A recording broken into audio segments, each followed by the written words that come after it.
अंबेडकर पर ऐसा क्या बोल गए अमित शाह जो भड़क गई कांग्रेस, गृह मंत्री से माफी की मांग। कांग्रेस ने मंगलवार को आरोप लगाया कि संविधान पर राज्यसभा में चर्चा के दौरान केंद्रीय गृह मंत्री अमित शाह की टिप्पणी दिखाती है कि भाजपा और आरएसएस के नेता बीआर अंबेडकर से कितनी नफरत करते हैं। पार्टी ने मांग की कि शाह अपनी टिप्पणी के लिए माफी मांगे। लोकसभा में नेता प्रतिपक्ष राहुल गांधी ने कहा कि जो लोग मनुस्मृति में विश्वास करते हैं वे निश्चित रूप से अंबेडकर से असहमत होंगे। कांग्रेस महासचिव जयराम रमेश ने शाह के राज्यसभा में भाषण के अंश एक्स पर साझा किए। इसमें शाह विपक्ष पर निशाना साधते हुए कह रहे हैं, अभी एक फैशन हो गया है, अंबेडकर अंबेडकर अंबेडकर। इतना नाम अगर भगवान का लेते तो 7 जन्मों तक स्वर्ग मिल जाता। जयराम ने अपनी पोस्ट में कहा, नफरत इतनी है कि उन्हें बाबा साहब के नाम से भी चिढ़ होती है। ये वही लोग हैं जिनके पूर्वज बाबा साहब के पुतले जलाते थे, जो खुद बाबा साहब द्वारा दिए गए संविधान को बदलने की बात करते थे। उन्होंने कहा, शर्मनाक। अमित शाह को इसके लिए देश से माफी मांगनी चाहिए। अमित शाह के भाषण को कांग्रेस ने बताया झूठ का पुलिंदा।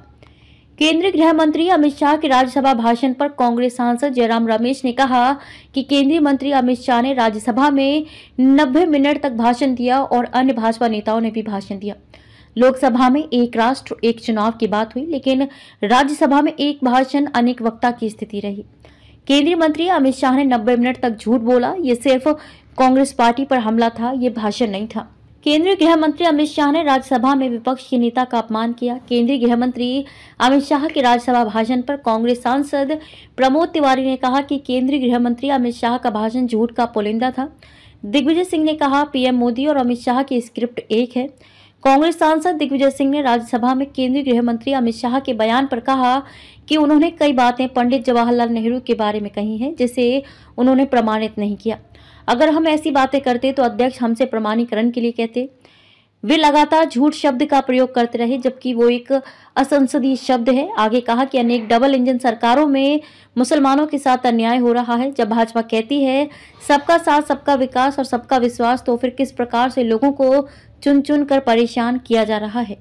गृह मंत्री जी का रटा रटाए भाषण था। जो मुद्दे प्रधानमंत्री जी ने उठाए वही उन्होंने उठाए। स्क्रिप्ट एक है, कोई नई बात नहीं थी। मल्लिकार्जुन खड़गे बोले, गृह मंत्री ने जो बातें कही वो सब झूठ। राज्यसभा में केंद्रीय गृह मंत्री अमित शाह के भाषण पर राज्यसभा नेता प्रतिपक्ष और कांग्रेस के राष्ट्रीय अध्यक्ष मल्लिकार्जुन खड़गे ने कहा कि आज गृह मंत्री ने जो बातें कही वो सब झूठ हैं।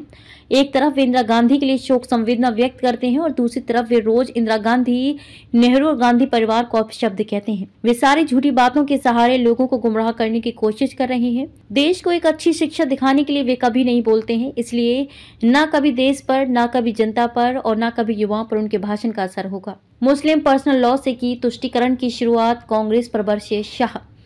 संविधान पर चर्चा के दौरान सत्ता पक्ष ने जिस तरह से कांग्रेस की मंशा पर लगातार सवाल उठाए, उसकी ताप गृह मंत्री अमित शाह ने और बढ़ा दी। उन्होंने कहा कि कांग्रेस के लिए संविधान का अर्थ सिर्फ इतना था कि सत्ता में बने रहने के लिए जब चाहो संशोधन कर दो। तुष्टीकरण की शुरुआत भी इसलिए हुई थी, कांग्रेस पर लगाए तुष्टीकरण का आरोप। तीखे स्वर में उन्होंने कांग्रेस से कहा, यदि कांग्रेस आज मुस्लिम पर्सनल लॉ का समर्थन कर रही है तो फिर पूरा शरिया ही क्यों नहीं दे दिया। ने कहा, और वारिस के लिए पर्सनल लॉ चाहिए तो अपराध में क्यों नहीं। अपराध करने पर पत्थर मारोगे, सूली पर चढ़ाओगे। शाह ने कहा कि भाजपा ने जब कभी संशोधन किया तो देश के लिए किया। उत्तराखंड की भाजपा सरकार ने मॉडल यूसीसी बनाया है। इसकी विशेषज्ञों द्वारा समीक्षा के बाद भाजपा सरकार इसे सभी राज्यों में लागू करेगी।